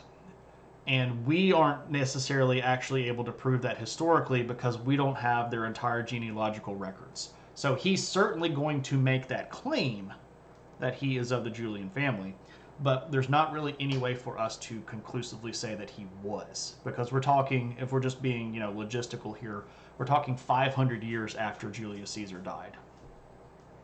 We're about to be visited by a puppy. Oh, yes, we are going to be visited by a puppy. Would you all like to see a puppy? Okay. Hold on a second. Let's get a puppy. Let me move this. Let me move this. It's okay, so you can get up here. All right, we'll tilt the camera down. Okay, come on. Oh, yes, a puppy. Oh, my goodness. Sugars. So many sugars. Oh, the puppy. Hello. Want to look right here? Hey, what are you doing? What are you doing? You're just going to come up and give me sugars and run away? I got to sniff everything. Do you want to come up on this side? You want to come up over here? No. Do you want to come? Okay. Okay, come here.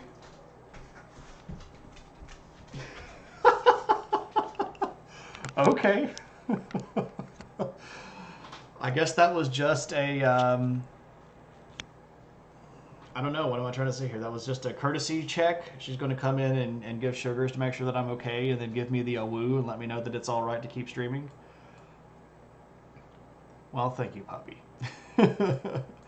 Anyway, so Julius Nepos was a commander over here in Dalmatia. She sung us a song of her people, indeed. She heard about the history of doggos and wanted to be a guest star for that, right?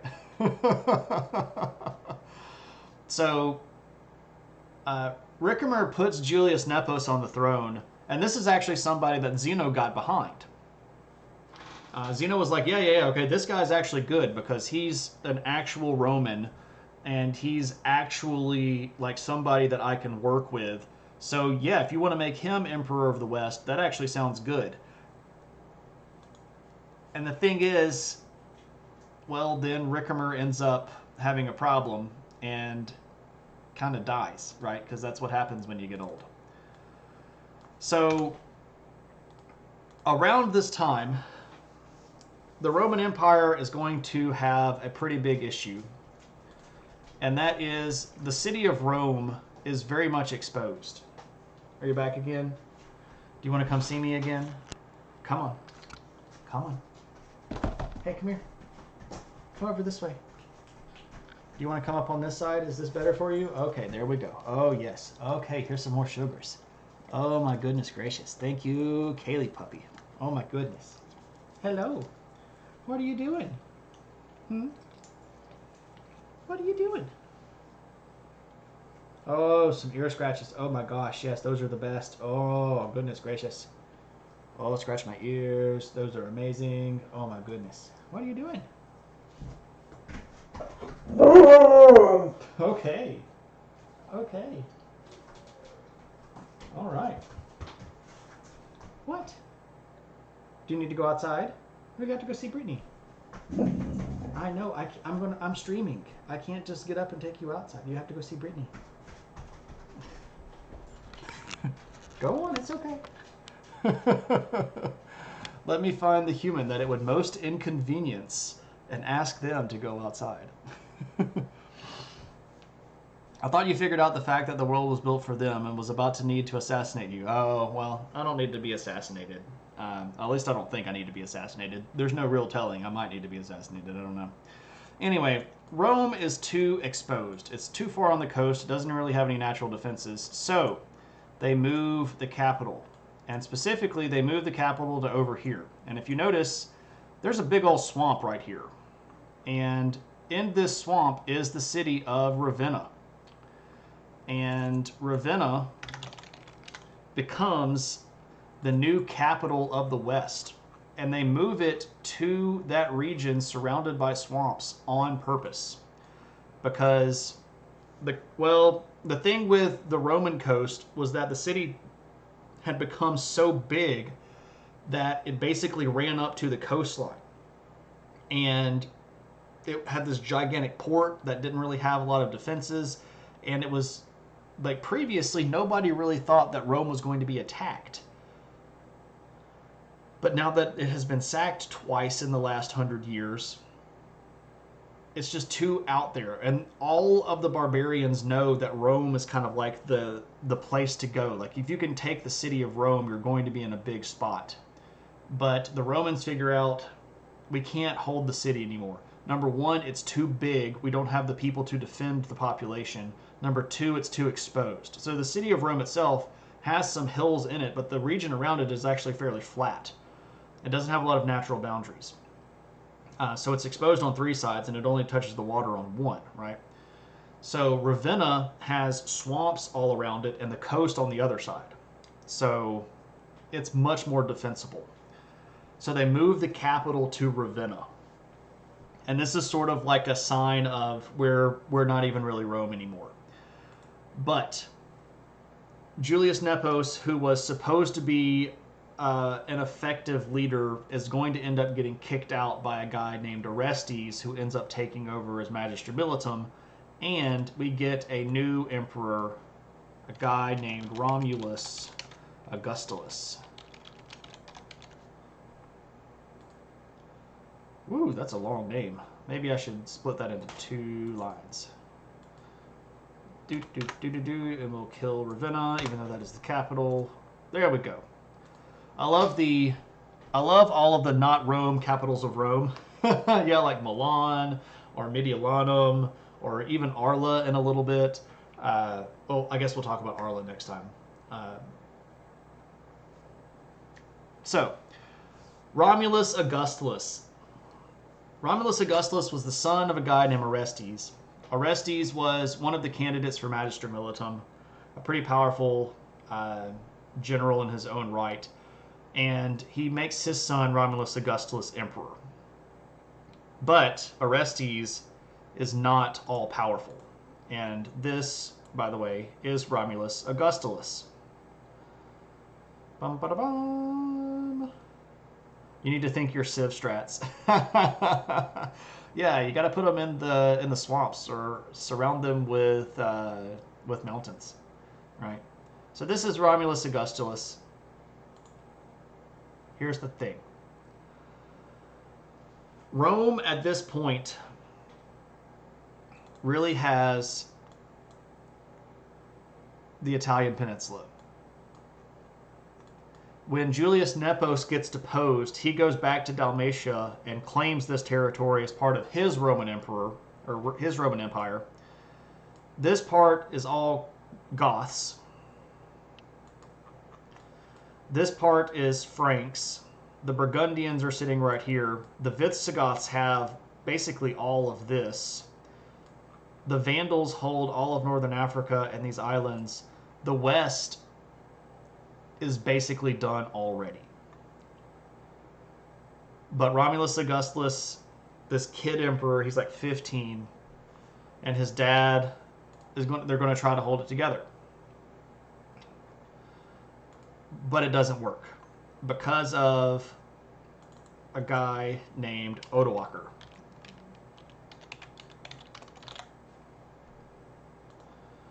Now, who is Odoacer? First off, that's a crazy name, right? Odoacer is a German.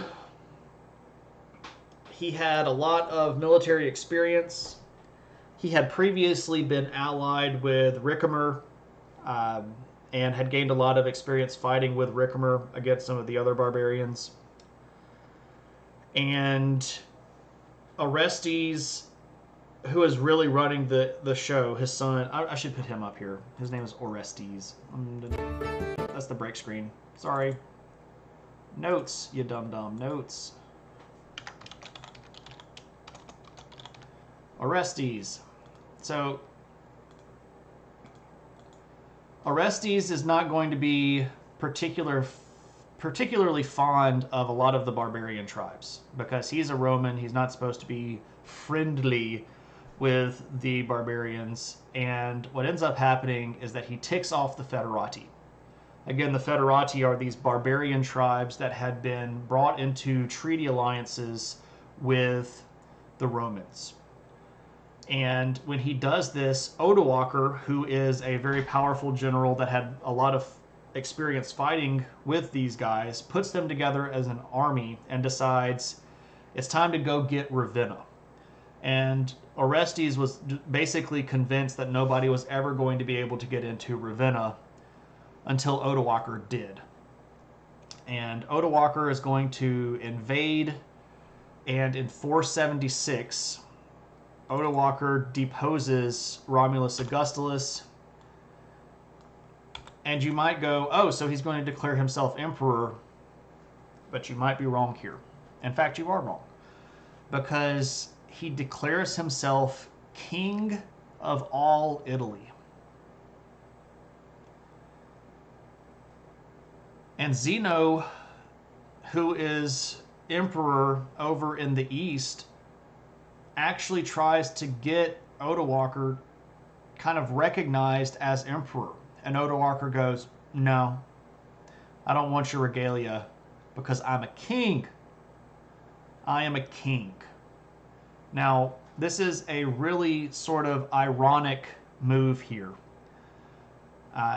Rome had kings originally. And for the first 150 to 200 years or so of Roman existence as a city-state, it had kings. And they did not really like kings. And king was almost a curse word to the Romans. One of the ways that they had justified killing Julius Caesar was because they said that he was ambitious and was trying to become a king. He wanted to rule with his own right. And I find it, unfortunately, historically ironic that the founder of Rome, whose name was Romulus, where Rome comes from, and the first emperor, Augustus, are going to be represented in name with Romulus Augustulus, and that the last emperor of the West is named after the first emperor, and that he is deposed by a king when Rome had tried for hundreds of years to keep kings away. Imagine the hand movements involved in declaring yourself king of all Italy, right? As someone that played Crusader Kings, I thought kings were bigger than emperors. No. Depending on what time period you were in, I guess that there might be some emperors that are more powerful than kings. You lost me at Rome. You're so confused. So Rome the city. When Rome the city was first founded, it was founded by a guy named Romulus, which is where we get the word Rome, right? That was way, way back in time. The first emperor of Rome was a guy named Augustus, right? The last emperor of Rome, this kid right here, his name was Romulus Augustulus. He was named after the founder of Rome and the first emperor of Rome. He's also the last emperor of Rome. So Augustus is the first emperor and the last emperor of the West. And Romulus was the first king, and the guy that deposes him declares himself king. So it's sort of this really big irony. Kings are less than emperors. Yes, that is correct. I flip everything around in my brain. Doesn't make any sense. So, anyway, at this point, the Western Roman Empire is no more. And it's really just a bunch of barbarians. So let's take a look.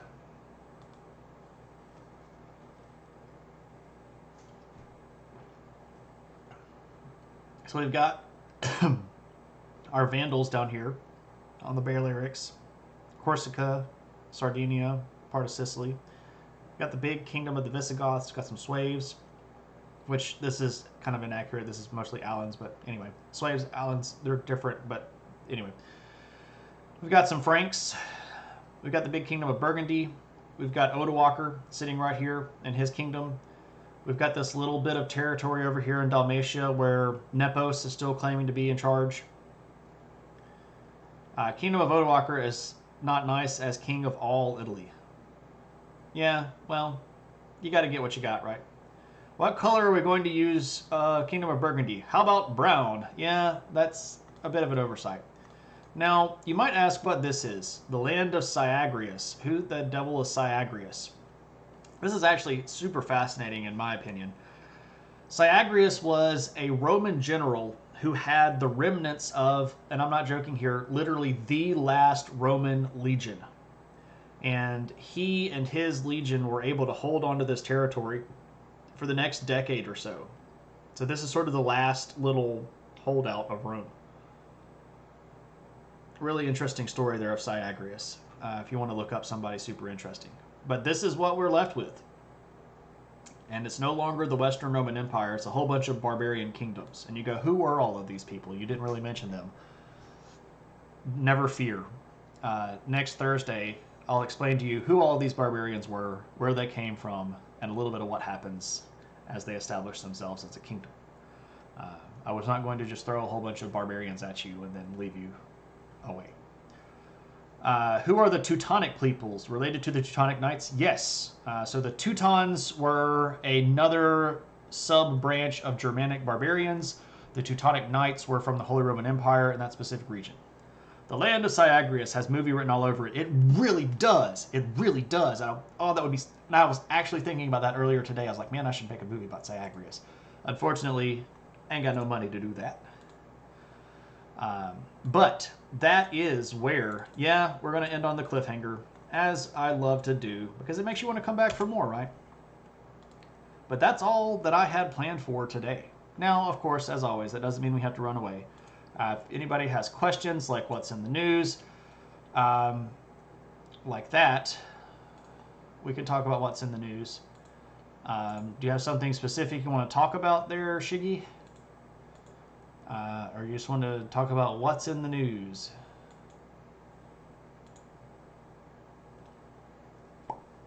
I will have some tea while I wait. I don't know. World War III might be good. Everybody keeps saying World War III. I think that if we were going to have World War III, it would have already started. I think what's likely to happen is a whole bunch of lukewarm sanctions that get thrown against Putin. He holds on to the Donbass region until he can fake a referendum there for independence. He officially announces that based on the results of the referendum, he's going to annex Donbass, and then the Ukraine gets shafted again and lose part of its territory. When did Germany invade Poland? Which time? Lots of times. You're several hundred years early, but since we're in Italy, is the Tower of Pisa in Italy or in italic? Ha! Ha ha! Because it leans. Ha! Ha! I'm with you. Do you think the whole game theory contemplates the whole Putin drama? I mean, there's a game theory that's there, but it's basically Putin is right and gets whatever he wants. And unfortunately, that's sort of the way that he's operating. When did the U.S. get involved in World War II? So the Polish invasion at the beginning of World War II happened in 1939. And then America did not get involved until 1941, after bombing of Pearl Harbor. That was in December of 1941. Poland was invaded more than... Ooh, I can't say that out loud. I'm glad you hated it. I'm just getting you back for Kanye West. Yeah, so I always try to make a pun as the title, and I thought Kanye West was the great one. Was a great one. World War II began before people realized that it was World War II. Oh yeah, I see what you're saying. The biggest difference here is that there's much more unified front against Russia at this point, and there was not such a unified front against Germany at that point. Also, invading Poland at that point was actually breaking several treaties. The United States had actually signed on as a protectorate of Poland, as had France and Germany. France and Poland. And let's also remember that within the time frame that it took Germany to invade Poland, they had already turned around and launched an invasion of France before France could even pull its boots on. So it wasn't just like, we're going to invade Poland and sit around and watch what happens. It was, we're going to invade Poland, and then we're immediately also going to invade France. So it's just yay West now. Well, I guess the con is gone then, huh? Zelensky has accused Russia of nuclear terrorism, beginning his statement with Europe must wake up now. I don't know, China. China's actually starting to look a little bit like it's got cold feet. Some of the stuff that they said at the beginning of this whole thing, where they stand behind Russia no matter what. They're actually starting to not stand behind them, because a lot of these sanctions that are happening to Russia really scare the devil out of China, because China's economy right now is actually a lot weaker than it looks, and they couldn't handle these sanctions leveled against them. Why is India somewhat indifferent compared to the West? Because the guy running India is a tyrant and wants to be more or less like Putin, and doesn't want to make Putin angry and get rid of Putin, because getting rid of Putin would make everybody realize that who's the next worst person? Oh, Narendra Modi, that guy.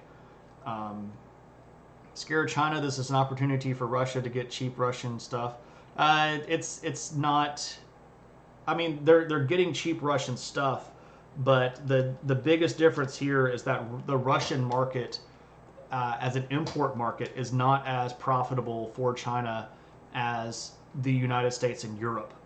And if the United States and Europe boycott Chinese goods, that would wreck them. Russia selling them a whole bunch of cheap stuff is nice, but China would rather tick Russia off than lose the ability to sell in European and American markets. Oh yeah, Modi's still in charge of India. That guy's not going anywhere anytime soon. Yeah, I mean, they're getting cheap Russian oil, that's for sure. But they can get oil from other places. China has secured oil rights to a lot of places in Africa while nobody's been looking, including Nigeria. Nigeria's got a lot of oil that nobody really understands that is there. And China has been building a whole bunch of infrastructure in places like South Sudan and Nigeria. So I don't know what Silk Belt ? Exactly means. Could you elaborate a bit more on that one? I'd be happy to address.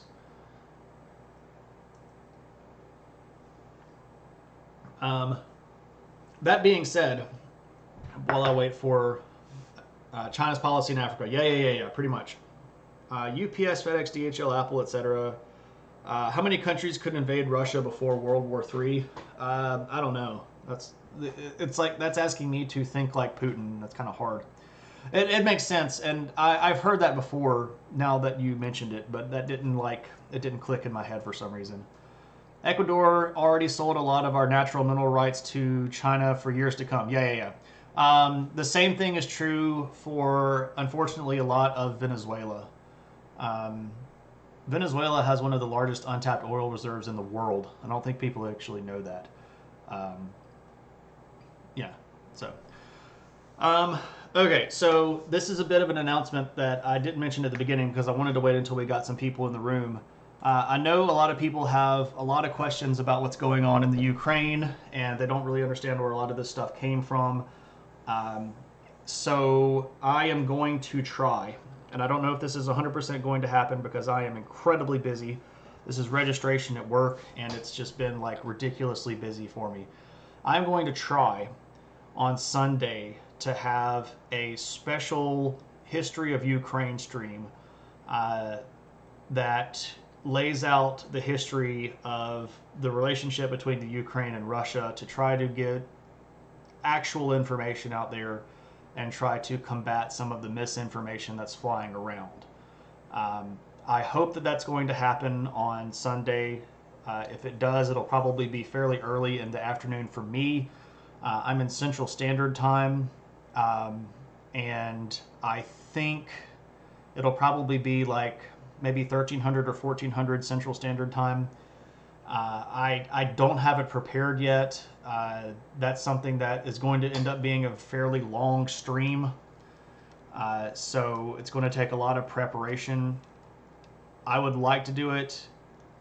I don't know if I can promise it. I'm really tired. I've busted my butt all day today, and I have such a busy day tomorrow. So it's pretty much going to be what I can get done tomorrow when I get home from work and Saturday. That should be enough time, but I also want to be lazy. So we'll see. I hope. Keep an eyeball on Discord. As soon as I figure out whether or not I can do that, I will actually put the word out. And I don't normally go around and post in a whole bunch of other people's like going live streams, but I'll probably promote this one pretty widely. So As soon as I know, I'll tell you all. And then if you all want to get the word out to some other people that you know that might want to know, again, more organized, constructive history of stuff that is from a actual straight line kind of stuff. So that might happen on Sunday. You'll have to watch the VOD, and it'll still be around. I'm not going to delete it or anything like that. So, random history fact: what happened to Eris? You mean like Eris the streamer, or Aristotle the actual person? I'm not sure who we're talking about here. Are we talking about the Greek philosopher, or are we talking about our streamer friend Eris? The streamer, he's been around. I mean, he streamed on Tuesday. He was in the chat for a little bit on Tuesday. So, there's that. Standard question book. I really need an introduction for this. This is the standard question book. It's an antique book. It came with a home study outline. You had to, if you wanted to take a history class from college, you'd had to send off this stuff. You get a whole bunch of books. This was your study guide. I don't have the rest of it. All I have is the questions. So what we do is we pick a page. Let's get something kind of late in the book, like this. And it really is just a whole bunch of questions with page references to a book that I don't have. And then I move my finger down, and let's get something kind of at the top of the page, like you. What are you? And I'm going to read the question, and if I can answer it, I'll answer it. And if not, we'll go look it up. State some facts about Fairmount Park, Philadelphia. Okay. Fairmount Park in Philadelphia is where Independence Hall is. So this is the location where they wrote and signed the Declaration of Independence. I believe that's also where Philadelphia's City Hall is, but I'm not 100% certain. Let's look this up, though. I don't know too much about this other than the fact that that's where Independence Hall is. Fairmount Park, Philadelphia. Let's use the power of Google Earth, and we'll go look at Fairmount Park. You've been there. Nice. Awesome. Oh, I don't think this is actually Fairmount Park, as it may have been in history. Please Touch Museum. Oh, wow. Okie dokie. The Smith Memorial Arch. All right. Interesting. Please Touch Museum. John Welsh Memorial Fountain. The Carousel House.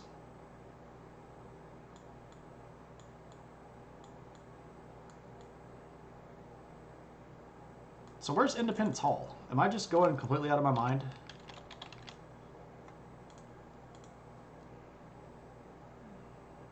Oh, the park runs for a long way. There we go. There's Independence Hall. Bum, ba, da, bum. And there's the Liberty Bell.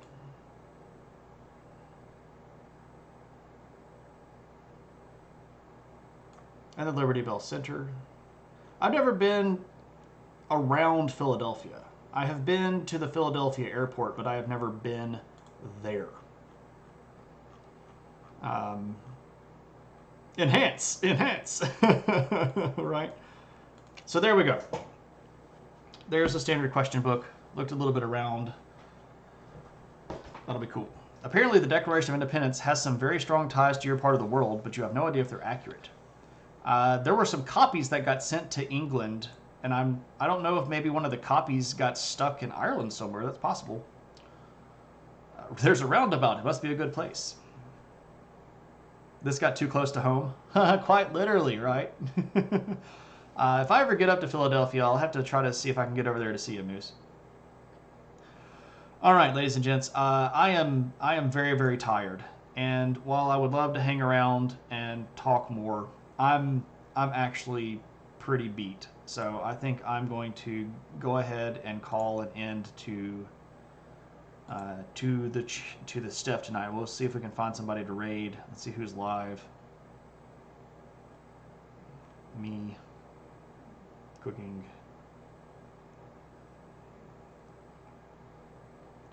Burp, burp, burp, burp, burp, burp, burp, burp, burp.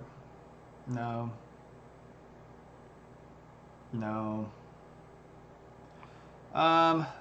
Let's see who else is around. Who's streaming? Rated them just recently. Rated them just recently too. Is Cave actually streaming?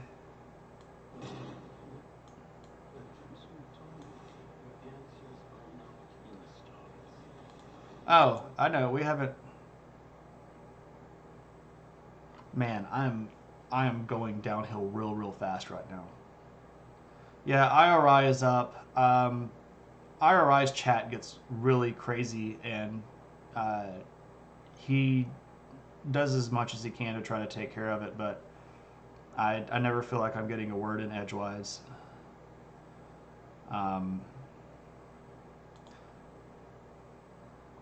Let's go rate damage. We haven't rated damage in a little bit. So, Damage is a cool guy. He's an artist. He likes corn dogs. That is enough for him to be a friend of mine. He's also a writer. He's got some kind of a fantasy world that he writes in. Read some of his stuff. It's actually quite entertaining. But usually does art stuff. When we get there, we'll yell adventure. We will put lots of adventure hats in the chat. Everybody will be excited.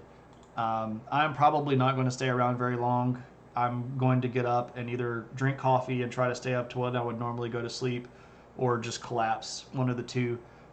Keep an eyeball on the Discord. If I figure out that I'm going to have time to do a Ukraine stream, I'll post information there as soon as I know. Otherwise, you all take it pretty easy. Hope you have a good one. Thanks for hanging out so much. Thanks for all the subs and the support. You all are awesome people, and I like you. So if you've never had a corn dog, you're missing out. You got to have one. Anyway, take it easy. See you sometime soon.